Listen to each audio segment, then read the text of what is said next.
Everyday life can be a challenge when you're diagnosed with the fastest growing neurological disorder in the world. I'm Tisha Powell. And I'm Lee Zurich. Parkinson's disease affects nearly 1 million people in the U.S., and 90,000 more are diagnosed every year. While there's no cure for the movement disorder, doctors found new treatment plans that can help delay and maybe even reverse this disease. But that treatment isn't medication, it's exercise. Reporter Kristen Crowley shows us how movement as medicine is becoming crucial for Parkinson's patients.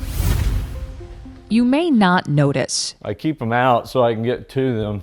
that John Reinhardt's hands are a bit shaky. I started out with a tremor in the right thumb. And you probably wouldn't know that he's had brain surgery. It's called deep brain stimulation. But with the press of a button, All right, it's off. you can't miss the unmistakable signs This is what happens. of Parkinson's.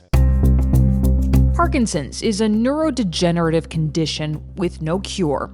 Over time, brain cells that produce dopamine die, leaving people with stiffness, slowness, imbalance, and tremors. When you first heard the diagnosis of Parkinson's, did you think this is a death sentence? Yeah, I did. We were scared to death. We thought things were over. That was 7 years ago. Things are far from over for John. He does everything you might expect to relieve his symptoms: medications Crimson and blue is amantadine. and surgical interventions. I had the surgery on the left side to affect the right side. But he also does something you might not expect. 3 times a week. Something he says has a bigger impact than traditional medicine. I sometimes imagine a big PED on that bag. John is literally fighting back against his disease. This is Rocksteady, a national exercise program with roughly 750 U.S. affiliates, designed specifically for Parkinson's patients.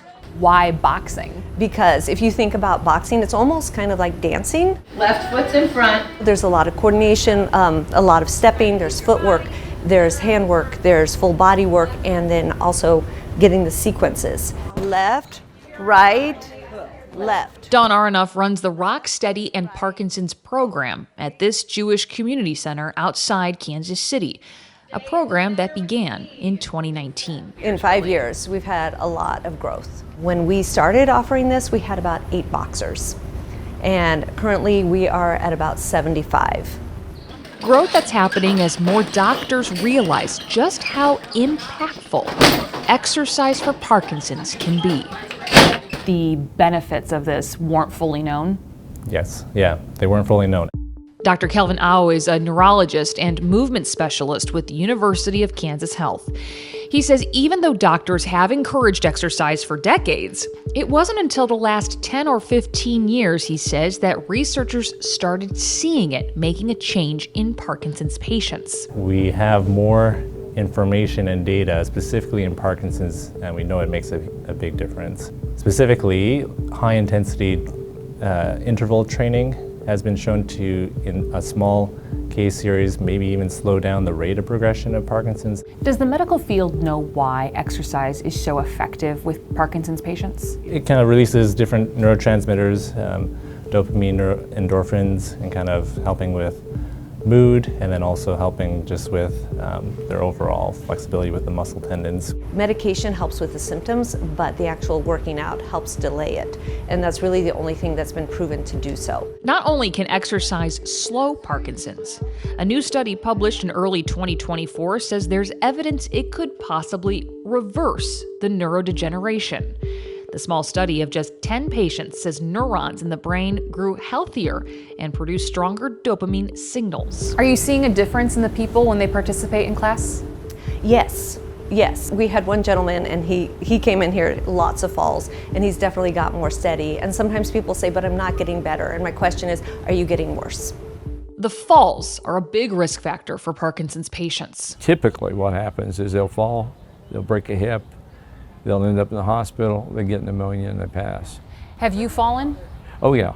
John says Rocksteady is helping him stay steadier on his feet. It's a nice day, isn't it? He drives close to an hour, round trip, Depends how congested the interstate is. 3 days a week, just for these classes, and says they've become the most important part of his treatment plan. Where do you think you would be today if you didn't do this exercise? I have no question, but the Parkinson's would be far worse than it is. People will tell you Parkinson's won't kill you. It may not rob the bank, but it's driving a getaway car.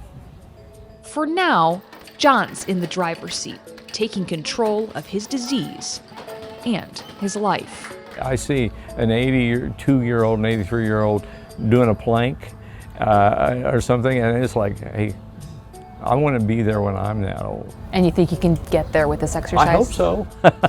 Come to the center, one hand in. If I have a chance of getting there, the exercise will ensure that. Have a great day. You can see if there's a Rocksteady program by you. Just head to rocksteadyboxing.org and plug in your zip code. And doctors say even if you can't find a program like that, any high-intensity aerobic exercise is beneficial. They recommend getting at least 30 minutes of exercise a day, 3 or 4 days a week. We spoke to Duke University professor of neurology, Dr. Burton Scott, who says the bottom line is anything is better than nothing.